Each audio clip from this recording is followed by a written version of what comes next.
Hello, everybody. Welcome, Hey. welcome, welcome. We are live here on NUFC Talk TV. We are blessed to have a wonderful guest today, and is Mr. Paul JOANNOU.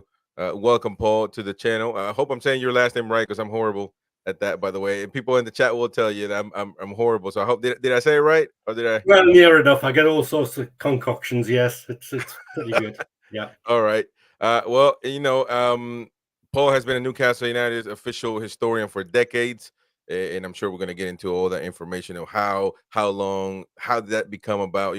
How did he become the club's official historian? He's also done match day program notes, and over the years, he's written dozens of articles and books about our beloved tune, and including, of course, the first 100 years, which has become the Bible of Newcastle United's history and an absolute must for everybody that's interested in Newcastle United's history, which we should be every fan, to be honest, young fans, older fans, whatever. It should just be everybody should try to get all the information they can on the club. We have over 100 years of history, folks.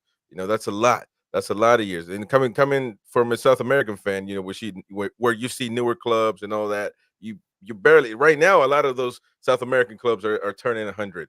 So imagine Newcastle United got a lot more years than that. And so we're going to get into this conversation, laid back conversation with Paul. Paul, how you doing, man? How's life treating you?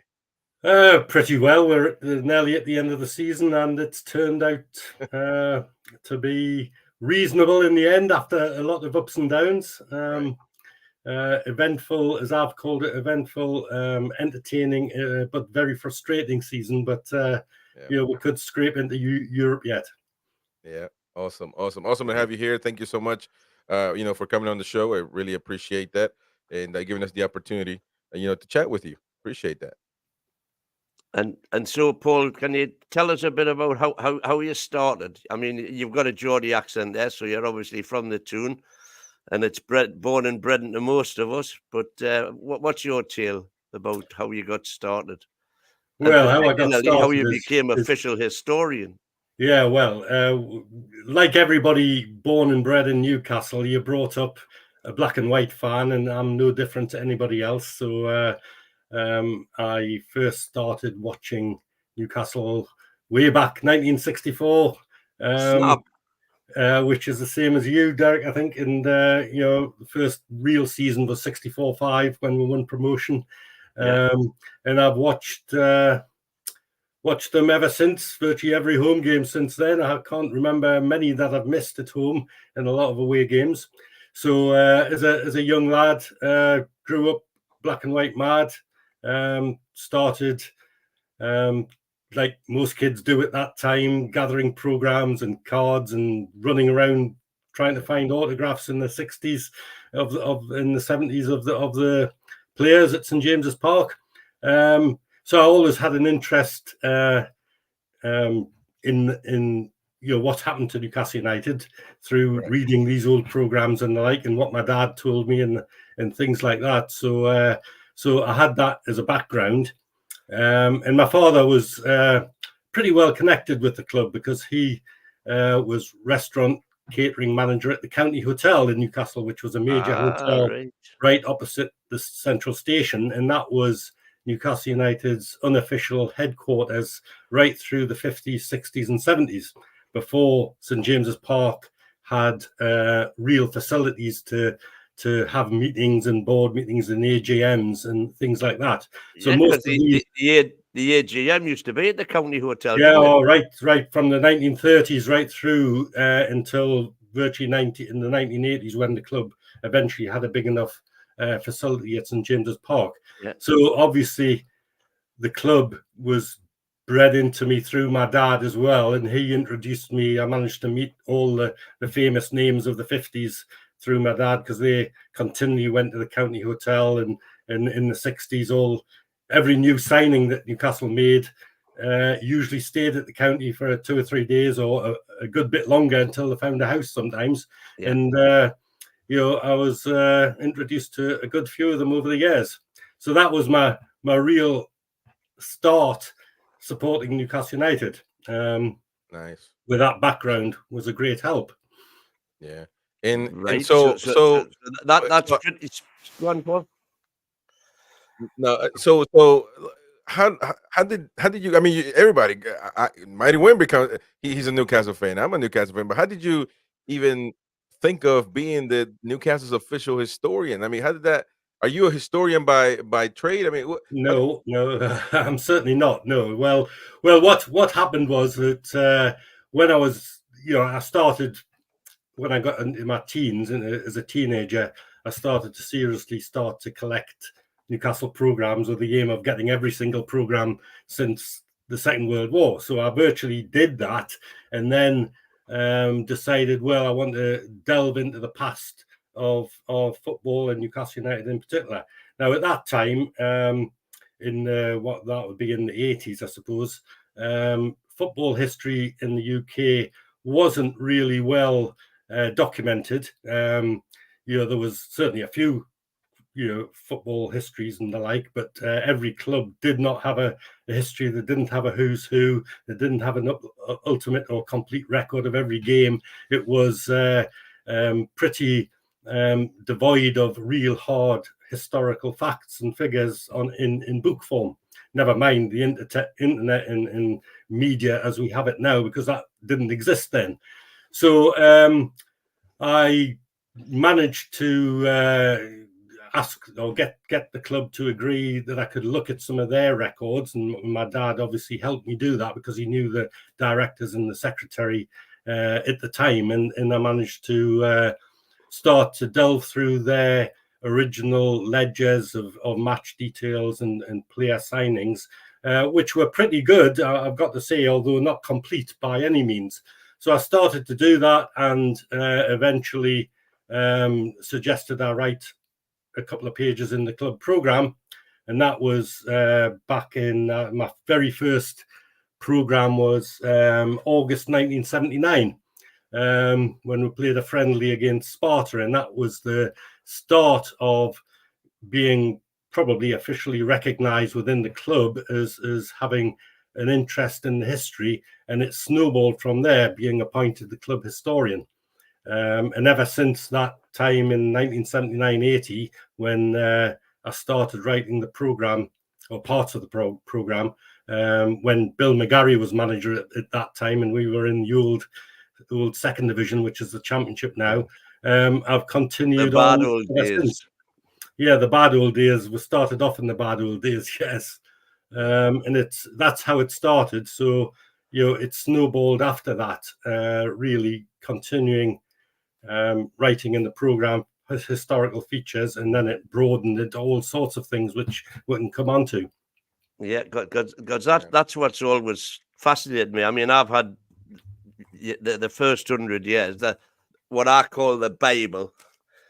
Yep. Must have for any Newcastle United. I have it right here too. I have it right here. We use this for our members only show Once Upon a Time, which, by the way, we're going to be giving away this tonight on the show. So stay tuned, watch the whole thing, because at the end of the day, at the end of the show, we're going to be giving it away. Go on, Mighty Win. Well, I've been reading that since it came out. I've been fascinated by it, and what really fascinated me was the amount of detail in it, because at the time that was originally written, there was no internet that you could just go and get all these facts and figures at your fingertips. And I just think it must have taken hours and hours and hours to actually mine all of that information, and the illustrations, the photographs in it are so complete.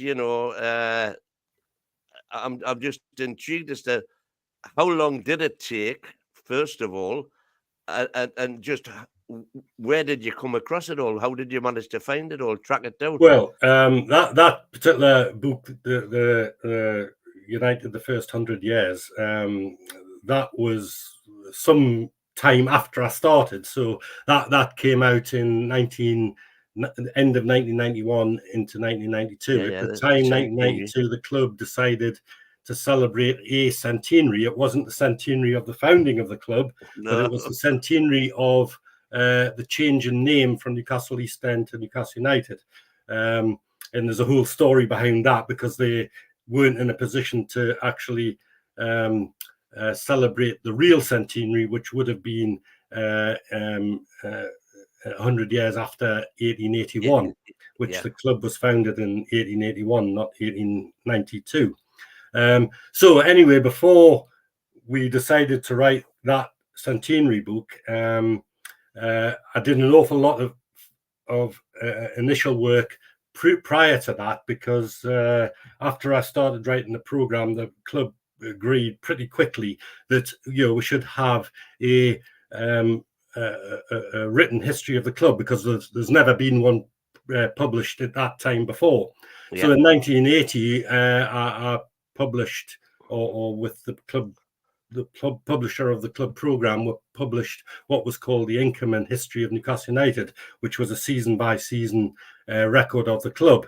And that was the start of half a dozen books before we got to the centenary 100 years and more book. And we produced a basic who's who of the club. We produced a complete record of the club. And at that time in the 1980s, there was a boom nationwide in football publishing in terms of historical works on football. As I said before, there was very little written before 1980. And in the 80s, virtually every club in the country started to get their individual historians to write histories of the club and complete records of the club. And I was one of the first, together with 3 or 4 others around the country, that brought out the basic 3 books that every club should have, which would be a written history, a who's who of the club, and what we call a complete record of the club, which is every single game charted.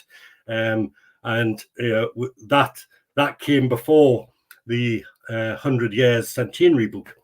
So, and at that time, as you say, there was no internet and no real, even computers were in the infancy at that time.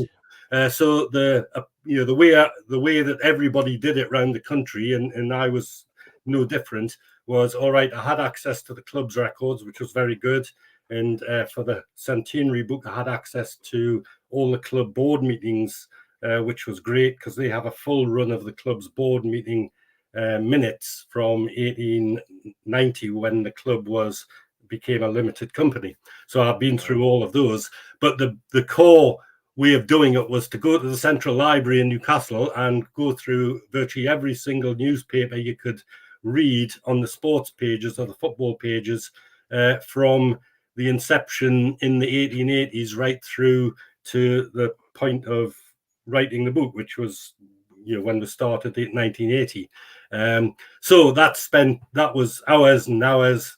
After work, you wait to the library every Saturday morning or in the holidays, and you went through, turned pages and pages of old newspapers. And luckily, the local history department in the Newcastle Central Library has a huge record of old Newcastle upon Tyne and local newspapers, the Chronicle, the Journal, and their previous editions, and they were absolutely saturated with football news in minute detail.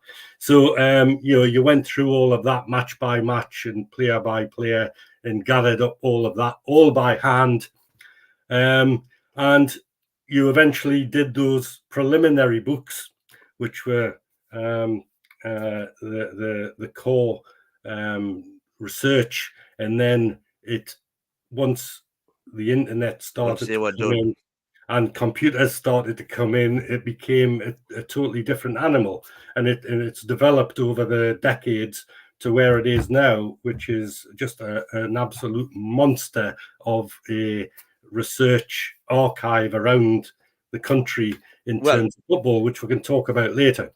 Well, you've only got to look now at the stats that every club is into now.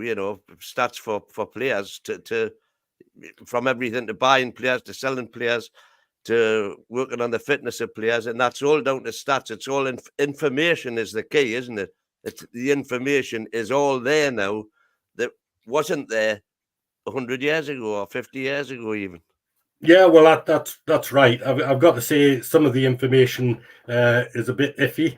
You've got to, from a historical point of view, and I've learned over the years that for instance, if you go on the internet and call up or search for certain players or certain matches, you've got to double check some of the details that are in there, because errors are handed down from site to site to site, and Wikipedia will catch up with all sorts of information which aren't always correct. So you've got to delve into that. I've learned over the years. I've made errors over the years, but once you get into the detail, and I'm a very detailed type of person in terms of researching the history, I try to get into minute detail of individuals and players and match records, and double check all sorts of things. So I've just got to say, there's so much information out there, but if you want to do it properly, you've got to collect that information and check it and assess what is correct and what isn't. Well, you have enough, because here's the thing. Just today, I mean, you're well connected with the Fairs Cup reunion organisation, and I assume you were at the Feyenoord game. I was, yes. At St James's, yeah. Yes. Who scored the 4 goals in that? The 4 goals. Oh, well, we're talking about from memory. I'm not trying to put you on the spot here, Paul. The only reason I'm asking is because, according to the Evening Chronicle, it was Scott, Gibb, Davies, and Robson. But according to all of the records that are on the scene now, because what we are doing a Fairs Cup special, so I was looking this up. It was an Israel own goal, not Tommy Gibb. Well, I think probably I'd have to check back to my. I did a book on all Newcastle's European games, so I've got that charted. Whether I've got Israel own goal, or I will tell you. No. All I'm saying, Paul, is that. Look at that! Look at that, man! That's unbelievable. He just turned around, and grabbed the book. Are you kidding me? Yeah, well, I'll tell you what I've got down, and I'm pretty certain I'll be right. Although back in those days, you didn't have UEFA deciding if it's an own goal or a goal for the striker. Yeah. So,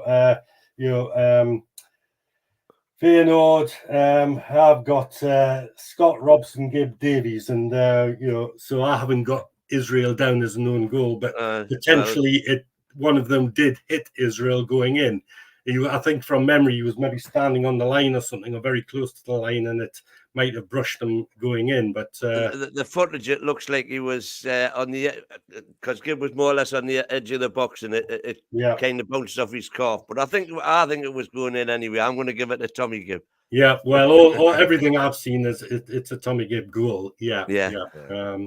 I wasn't trying to put you on the spot then at all, Paul. I was just saying, with just confirming your belief that you have to check, you can't take it as read.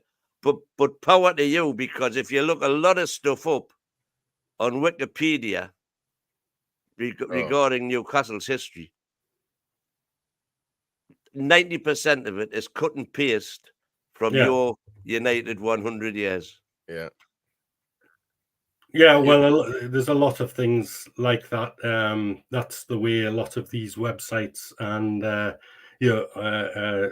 produce their data. There's a lot of good websites. I've got to say that there's dozens of very good club websites, historical club websites, which are top class. But if once you get into the detail of individual matches or individual players, you need to get into double checking all the facts.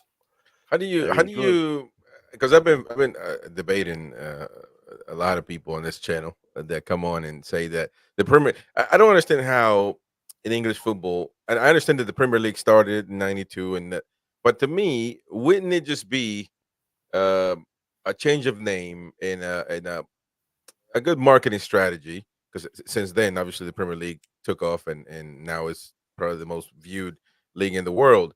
But I'm sad that data from before the Premier League doesn't really, it almost feels like the players didn't exist, because the league now doesn't really, doesn't take them into account. So what do you think about that? Is there a way that we can?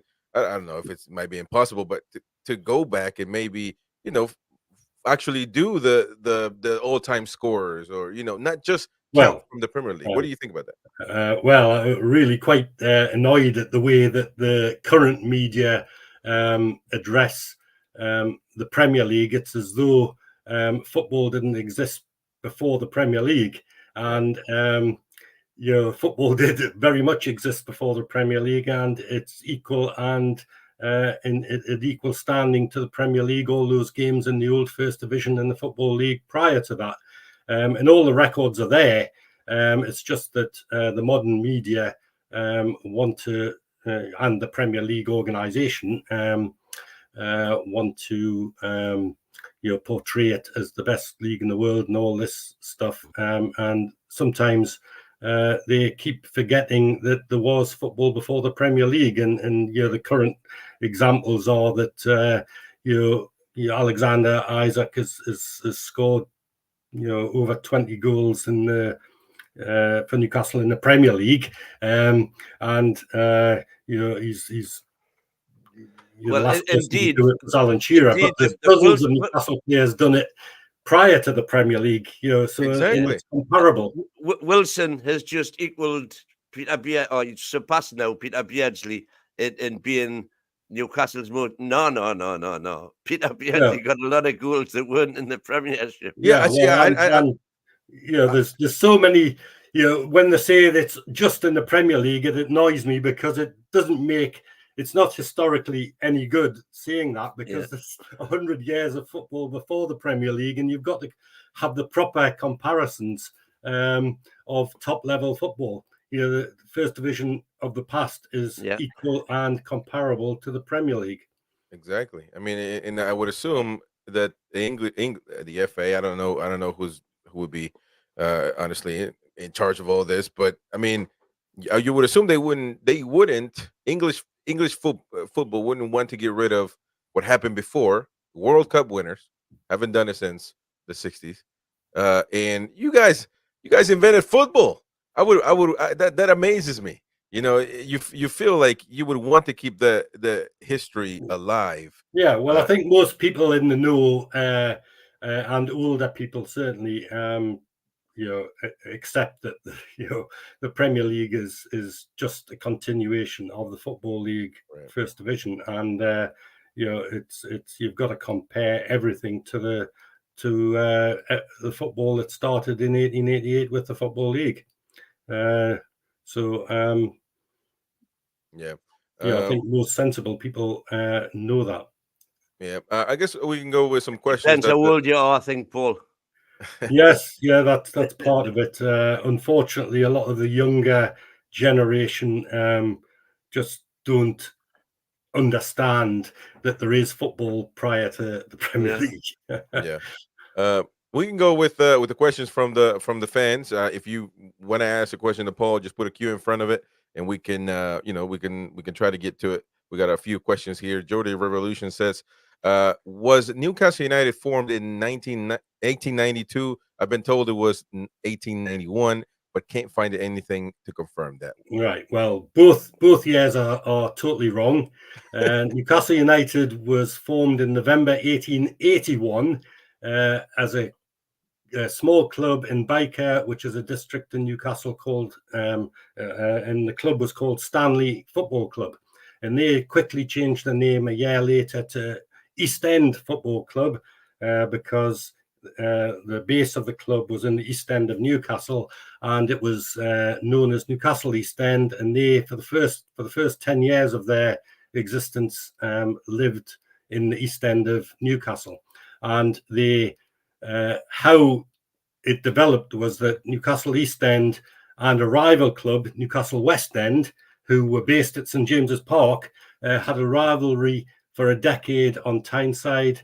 And in 1892, Newcastle West End folded because of financial difficulties, and Newcastle East End moved to the better stadium, which was at St James's Park. They moved across the city into the city centre at St James's Park, and they were still called Newcastle East End at that time.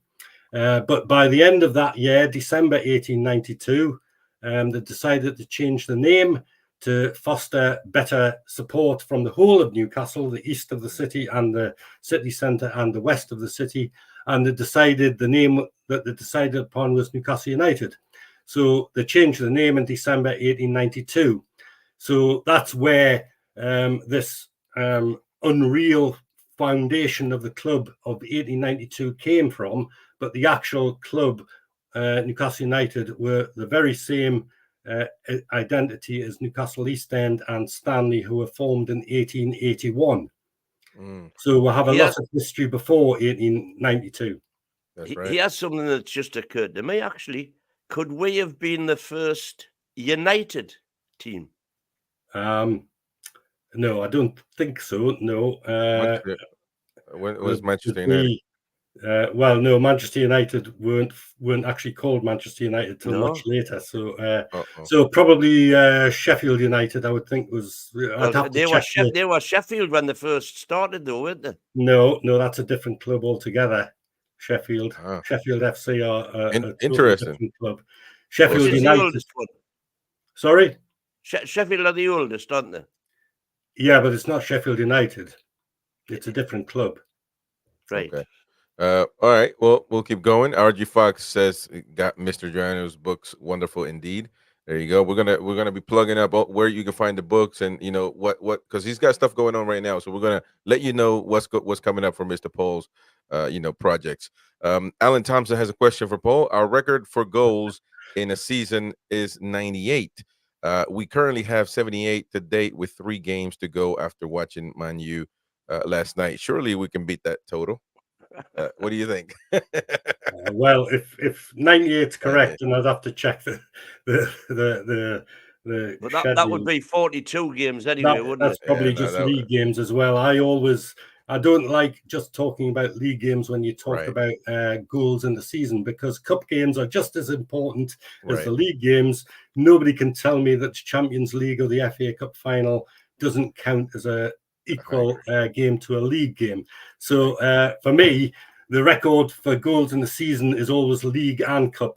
But anyway, if 98 is correct, I think 78 it might be a bit too much. Going too much to top that or equal it. This is interesting because obviously we're talking about ownerships, and now we got new owners, and the last one wasn't our cup of tea. But Beer Viking here is asking, are there any list of shareholders for the 30s, 40s, 50s? I mean, who were our owners before? Right. That's a pretty controversial subject, but the club became a limited company in 1890, and just going back to the formation, we became a limited company under the name of Newcastle East End before 1892 and before Newcastle United were even thought about. So we became the limited company Newcastle East End Limited in 1890, and the shareholder ledgers do still exist, and I have been through them, and there's various lists of shareholders through the years, the decades, up to when Sir John Hall took over the club. It was the same body of shareholders who owned the club at that time, way back, dates back to 1890. Now, an awful lot of those shareholders were directors of the club, or friends of directors, or relations of directors, and that's how Newcastle United were owned over the first 100 years, virtually.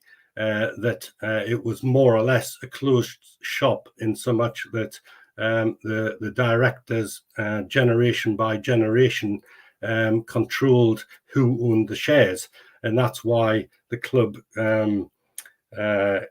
couldn't really get any new investment into the company. But that all changed when Sir John Hall came on the scene and started to search for them all, didn't he? Well, that's right. All those old shareholders who had passed on their shares to relatives over the years, he eventually tracked a lot of them down, or his team did, and he bought up a lot of those shares and eventually forced through a takeover, which was much because needed. there was only 2,000 shares originally, wasn't there? That's right, 2,010 shilling shares.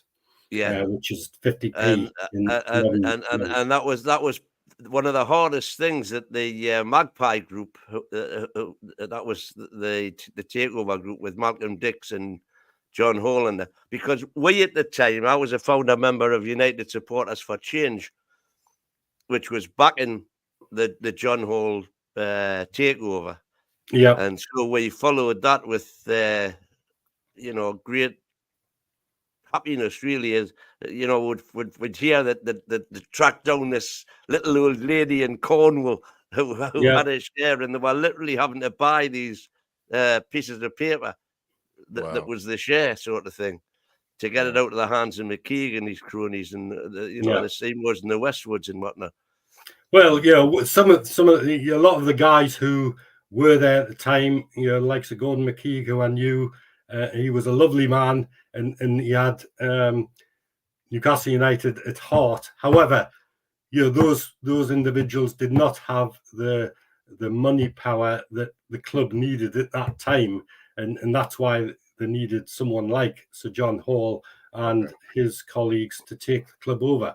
A lot of the directors over the prior to John Hall were steeped in Newcastle United, black and white through and through, all the way back, and you can track some of the ancestors all the way back to the 1880s who have supported the club since day one. So, but at the time, we needed new blood, we needed new money. They had to go. I mean, at the time, it was just soul destroying. We'd produce a world-class talent and would sell them. That's right. And we could never see the reason why that had to be the case when we were getting the crowds, because this was way before TV money of any note. So we couldn't understand how we were getting, the third or fourth highest gates in the country, and yet we still couldn't compete with the Liverpools, the Man U's, the Spurs. And we all felt the money was going somewhere and it wasn't going on the pitch. That's right. Harpo asked, who was the Newcastle's first ever manager? That's a tough ever question. manager. Yes. Right. Well, for in 1929, Newcastle signed a famous Scottish player called Andy Cunningham from Rangers. He became Newcastle United's first manager as such.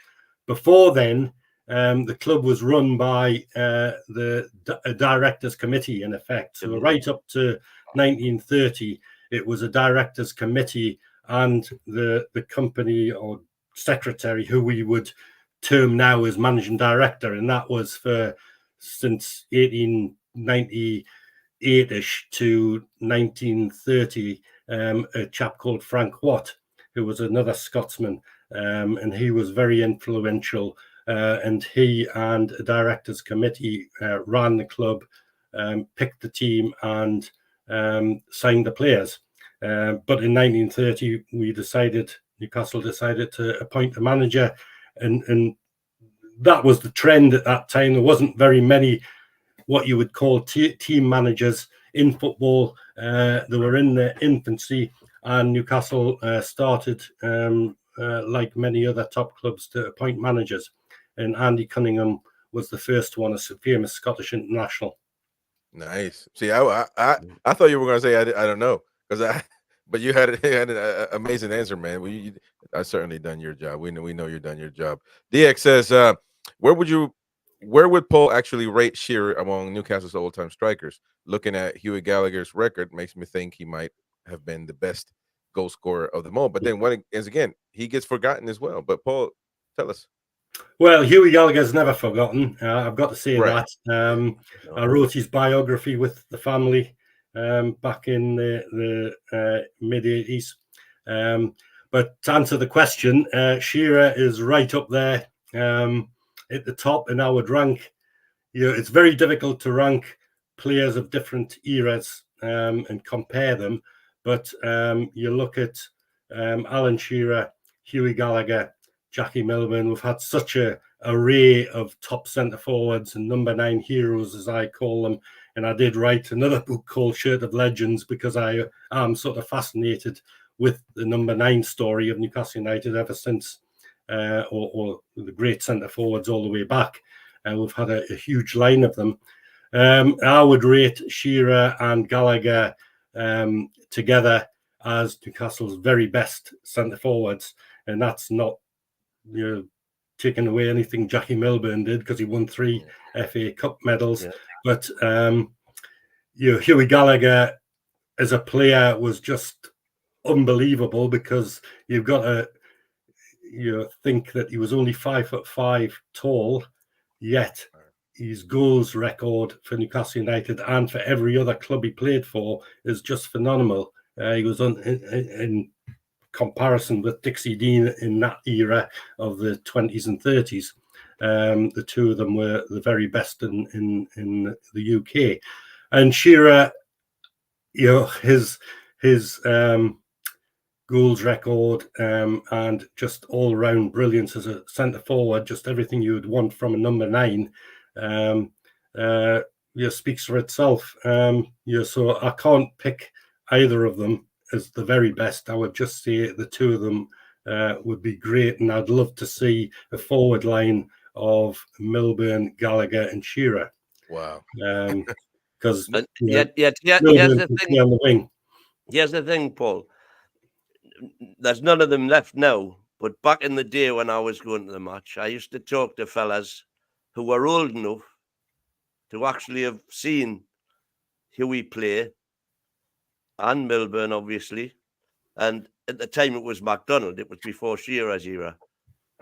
And when I used to ask them who was the best, Gallagher, Milburn, or MacDonald,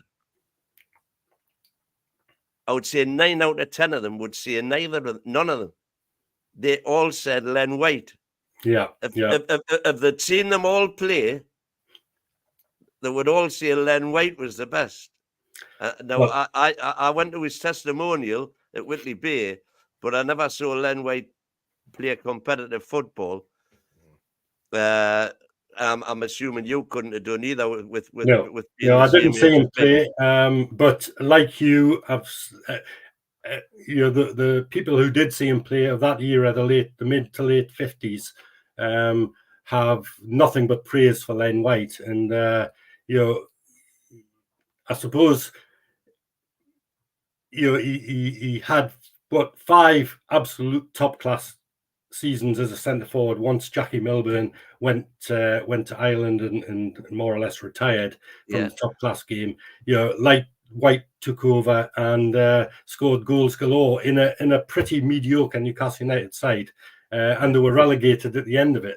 And probably that doesn't put him in the same sort of level as the likes of Gallagher, Milburn, Shearer, and maybe 1 or 2 others from way back, Albert Shepherd, and but Mighty Win. The Mighty Win. I suppose the Mighty Win is a bit like Len White as well, because he never scored all the goals, but he obviously he was contributed the focus of the. He would have lots of assists. Yes, absolutely. Yeah, and he was my, like you, was probably.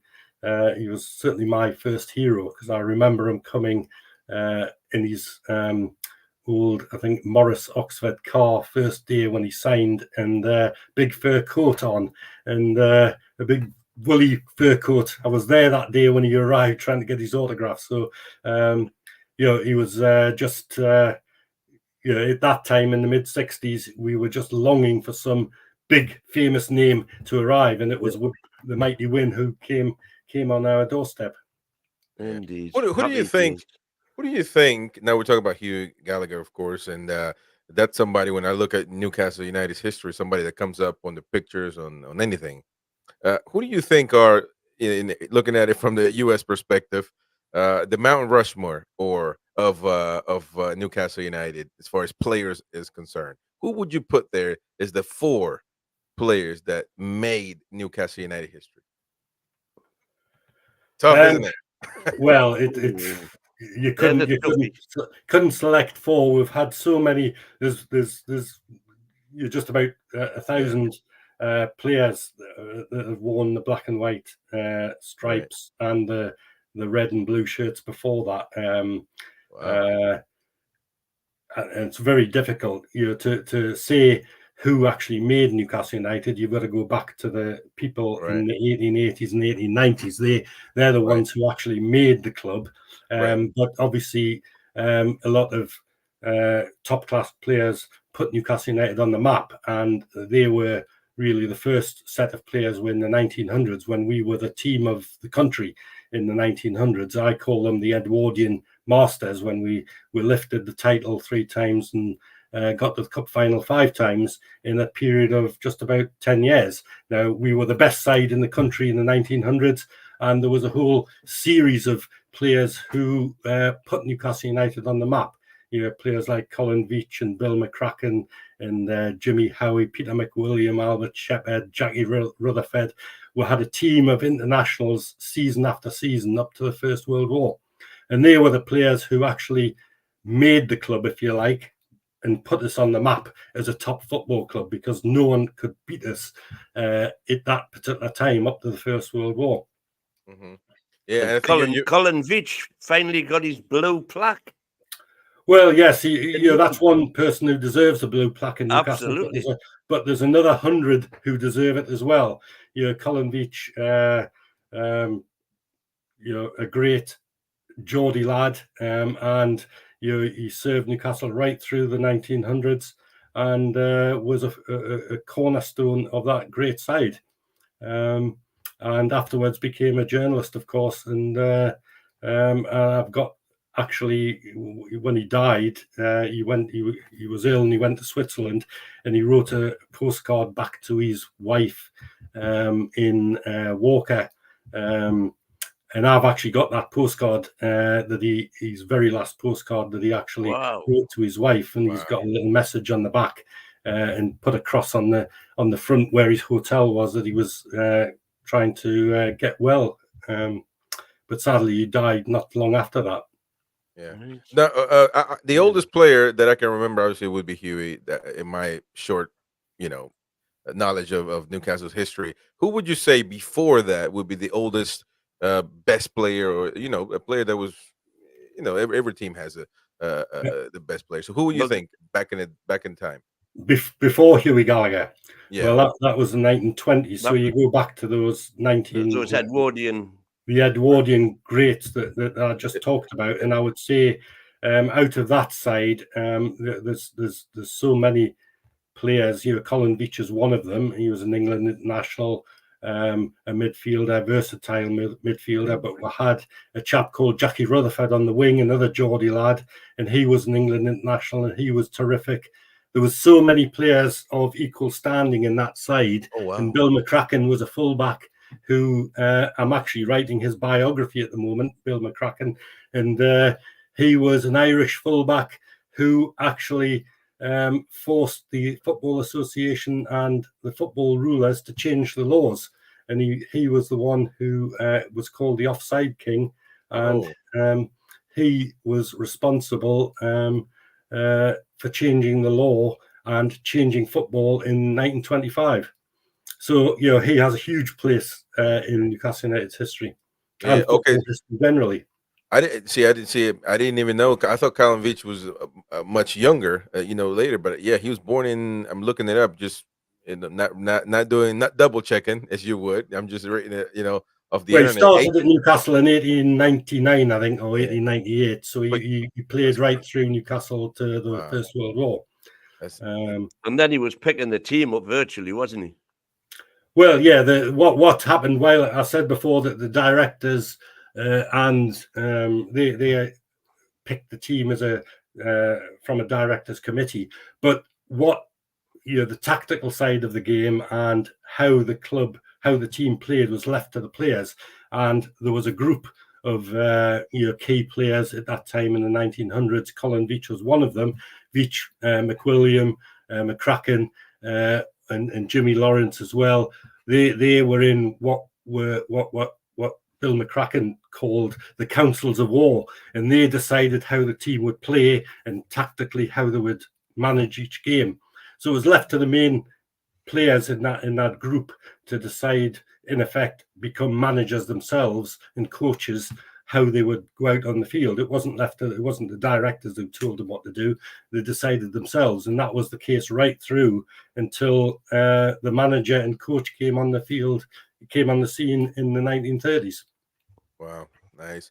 David T asked, as a kid in the 70s, my mom would say, we're getting the bus to the tune. When did the club start getting referred to it? Maybe it's always been that way, he says. But yeah, that'd be a good question. Well, the tune is in effect a Geordie term for the town, the city centre, or Right.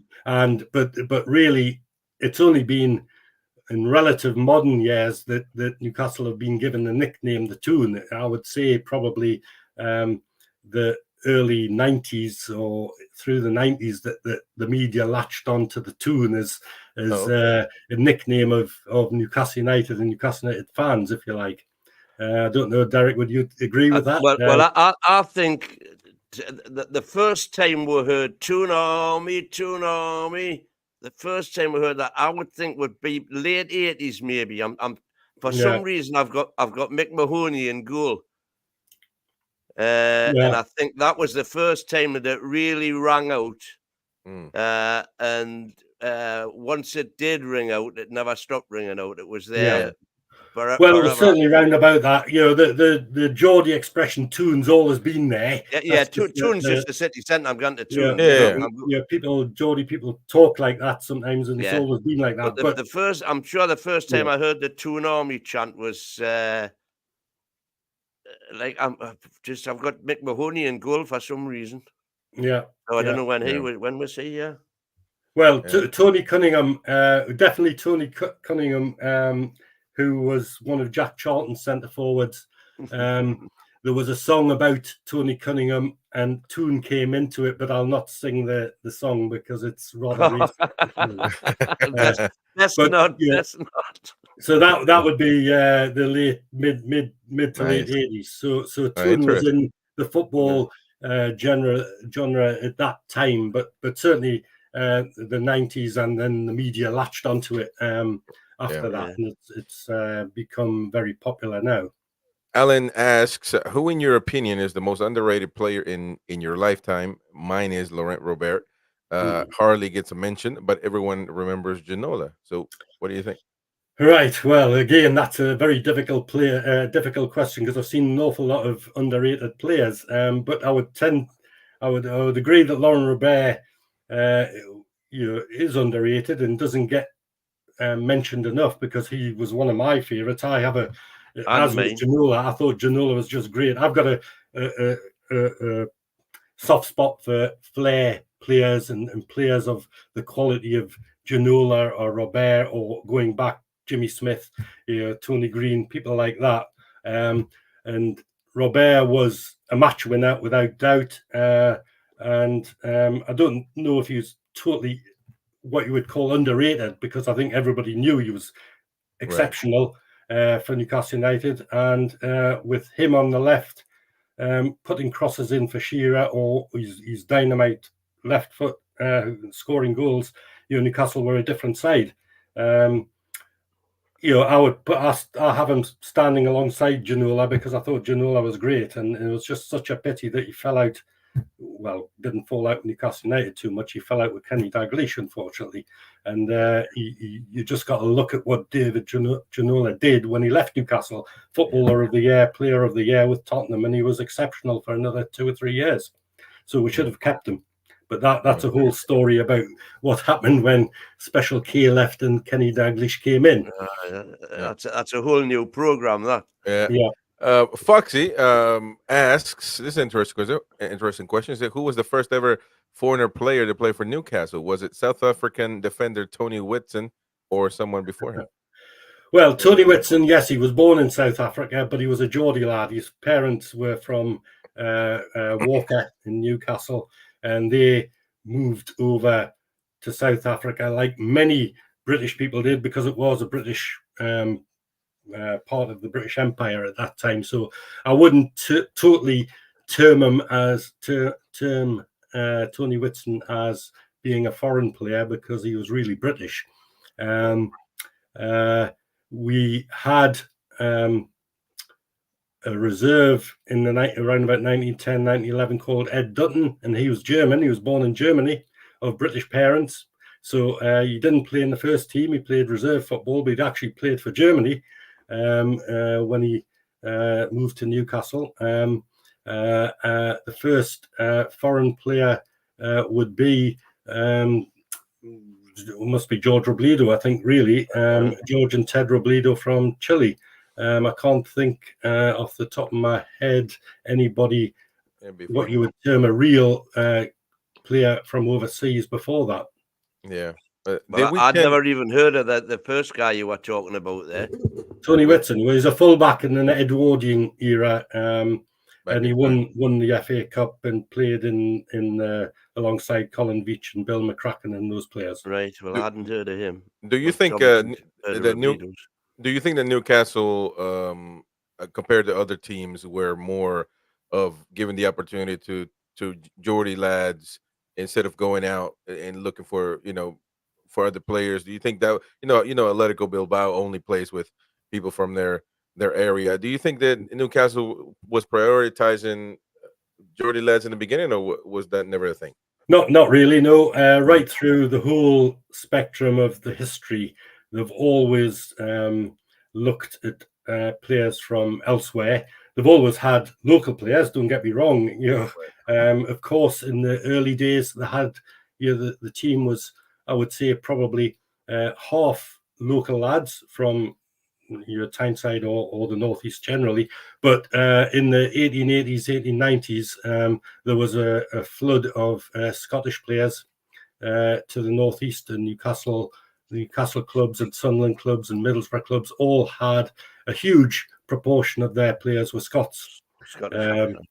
And that carried on right through in terms of Scottish players coming down to the northeast, right through until 1980s, when it started to die out as Scottish football became less and less important. But before that, the influx of very good, top quality Scottish players was huge, and Newcastle have never had a policy of selecting lots and lots of local lads. Yes, they've had local lads in the reserves and the academies, and they've had plenty that's come through over the years, but it's never been a priority.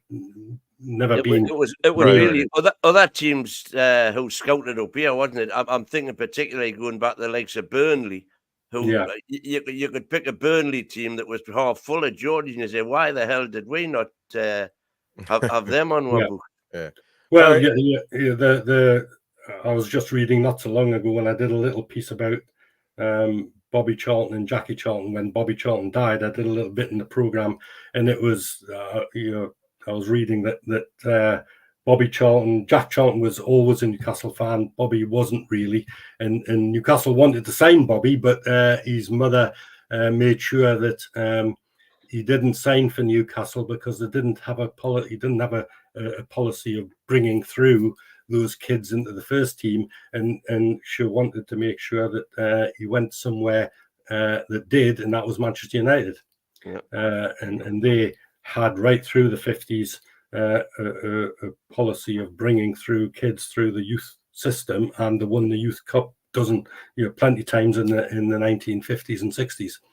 Newcastle have only won the Youth Busby Cup. Babes. Right, the Busby Babes, yeah. All right. I got a series of fiery questions for you. You had to answer quickly and shortly, because we're going to put you on the spot, Paul. We got to do this with every guest, sir. So, all right. Choose between going to like a grandkids graduation party or going to Newcastle United final, Champions League final, Premier League final, if it comes to the last game. Oh, that's easy. No, the Champions League final. Absolutely. Yeah. Okay, they're getting tougher though. Complete the phrase. Newcastle will win the Premier League in what year?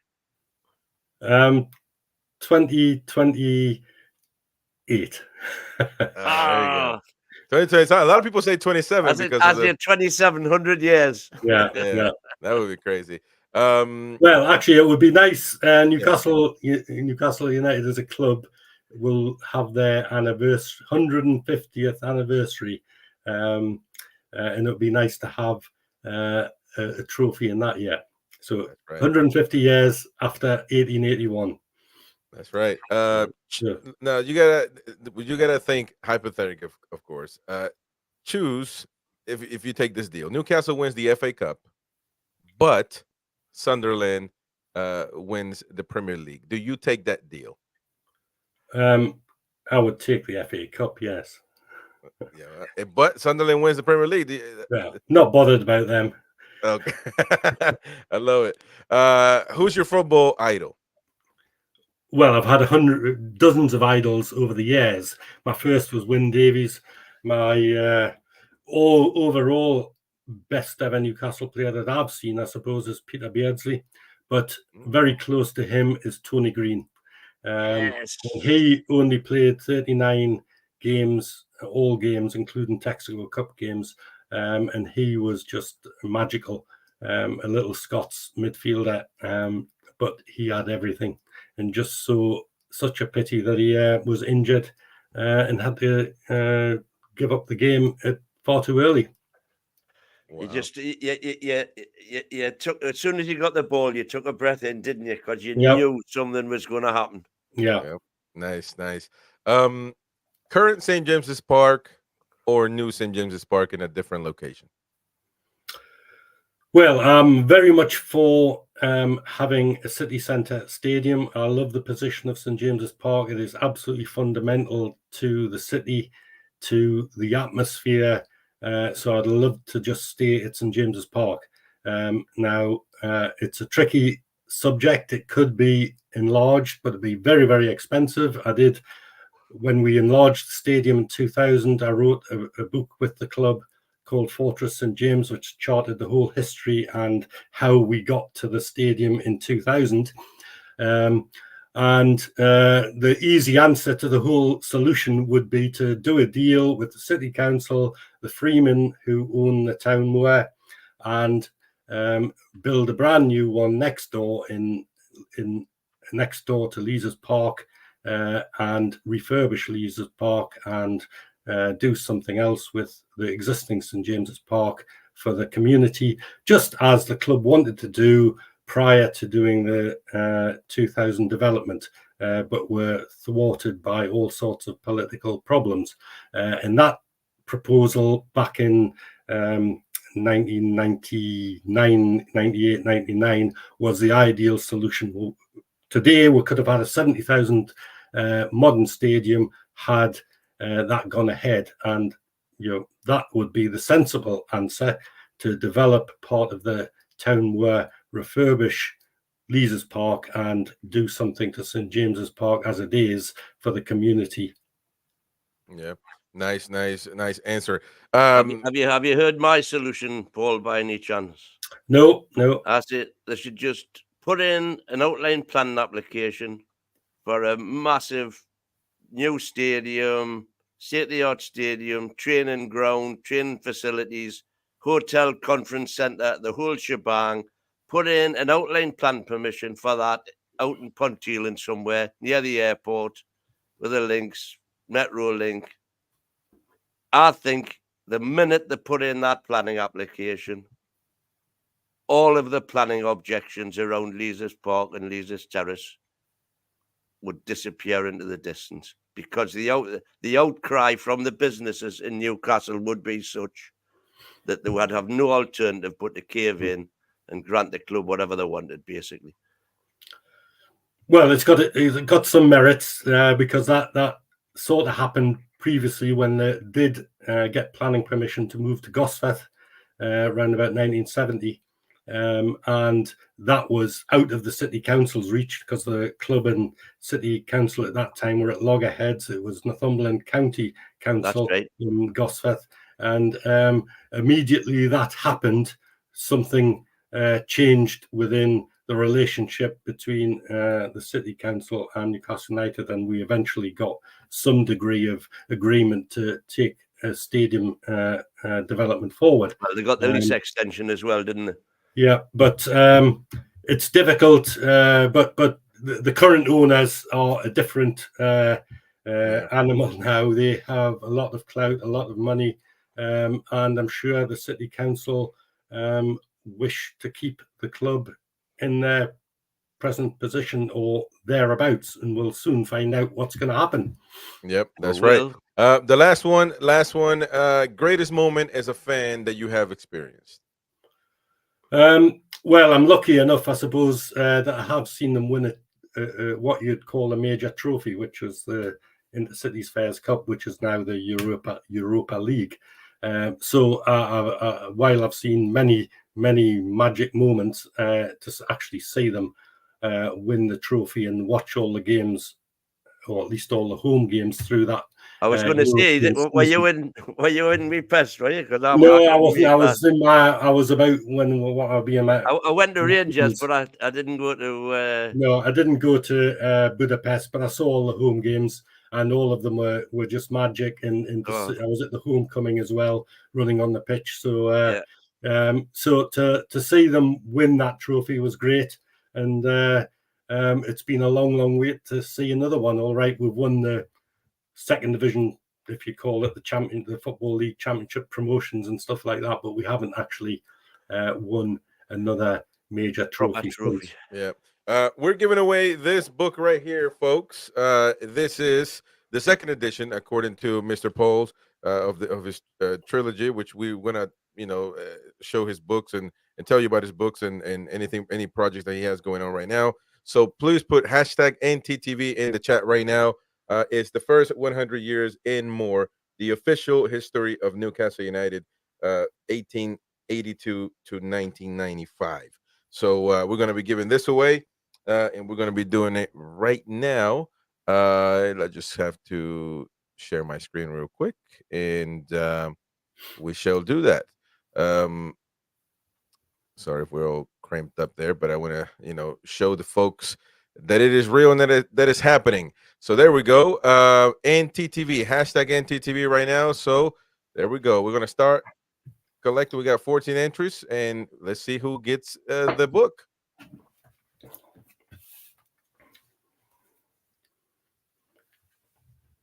All right. Ian Fleming. Congrats, Ian. There you go. One of the mods, man. You're getting this book, my brother. So obviously, congratulations, and we're gonna get that sorted. Get in contact with me through the website or email nufctalktv@gmail.com, or just chat me on the website, and we'll get that sorted. We'll get that sent to you straight away, man. So no worries at all. Mr. Paul, we got, are these the books? These books that are the people can find. Where can they find these books right here? Well, the top one there is the I would suggest that people do try to find what I call the trilogy, which is United the First 100 Years. That is the last one, the top one, United. That's a Millennium edition, the 2000 edition. The Ultimate Who's Who and Ultimate Record are the other 400-page books, which are all sold out. However, you can't find them on the second-hand market. Pioneers of the North, I would suggest anybody who's interested in how football arrived in the Northeast and how Newcastle United were born and developed to a football club, that tells the whole story of football and the development of football in the Northeast in the very early days. That's available at Waterstones. Newcastle West End is one I did last year, which is Newcastle United's rivals. They spent 10 years at St James's Park before Newcastle East End moved to St James's Park, and that is currently available at Waterstones in the back page in Newcastle, or you can search for it on the web, both of those books. There's a whole list of books I've produced, about 20 over the years, that can be found as a second-hand copy. I would suggest trying to find some of them, some good ones. Fortress St James, all about St James's Park. Shirt of Legends, the number 9 story, the Hughie Gallagher story. When the club marked the centenary of the Great War in 2018, there I produced for the club what we called Glory to the Glory of God, which was all about Newcastle United's players and directors in the First World War, and that is a really good read about the historical side of how football and footballers in Newcastle United in particular were affected by the Great War and what happened to them during that awful period. So that's well worth trying to find. And what we'll do is those books are already if you go on the website, those books are already listed on the article that we put in when Paul was coming on the show. But we'll get a separate list. We'll put a new list up so that everybody knows what's available, where it's available, and please support Mr. JOANNOU. Any new projects coming up? Something you're writing? Something? Where can we get in? Stay in touch with your work, Mr. Paul. Well, I have got a small publishing web page. It's novopublishing.co.uk. That gives an insight of what I'm sort of doing these days. I'm doing an update of The Ultimate Record, which is a supplement to the previous book, which charts season by season what Newcastle have done, all the matches and a summary of every season. And also, as I said before, I'm busy writing the biography of Bill McCracken, one of Newcastle's greatest players in the 1900s, 1920s, who forced through a change in the offside rule. All right. I'm trying to put novopublishing.co.uk, right? Yes. All right. So I'm going to put it in the chat right now so people can go check it out. Check out Mr. Paul JOANNOU's work. And I see all these books now, man. Now we're getting in business. Did you wrote To the Glory of God? Yeah, that you just mentioned. Yes, that should be on there, I think, as well. Nice. Yeah. And all these images, unbelievable, man. It's just unbelievable how you were able to get all. Well, over the years, I've since I started collecting, started with programs and autographs way back when I was a young lad.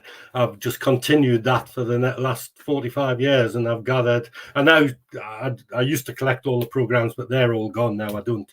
I've got 1 or 2 left that I keep, but I now I specialize in photographic type material, which I use in features and articles and books and like postcards and old press images, trying to find an image of every single player of Newcastle United, every single team group every year, things like that. And so I'm very much focused on historical type of information and artifacts that link to Newcastle United.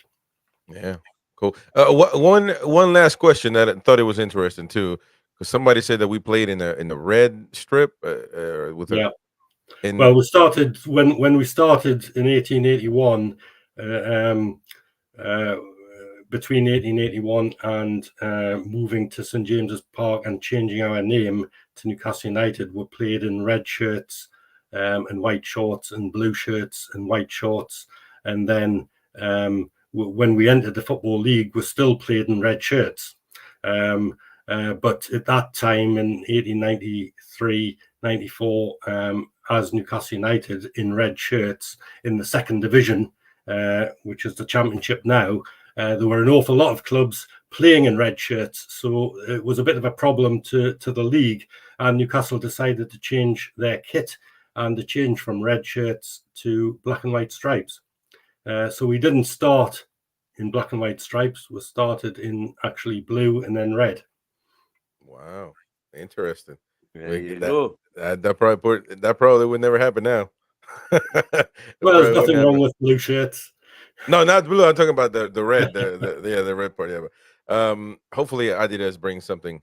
I would like to see that maroon and blue. Well, Those- I was involved on the side when they first brought in that kit back in 95, 6, I think it was, and the maroon and blue or black stripes was taken from Newcastle West End's colours. They played in sort of maroony claret and black horizontal stripes, so it was a little bit of a nod to Newcastle West End, who played at St James's Park. Right.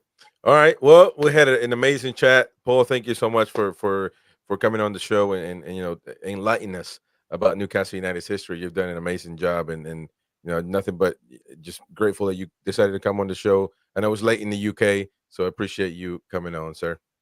Yep. Well, it's been a pleasure. Thanks very much. Thank you very much. And check it out. Don't forget novopublishing.co.uk and check out Paul JOANNOU's work.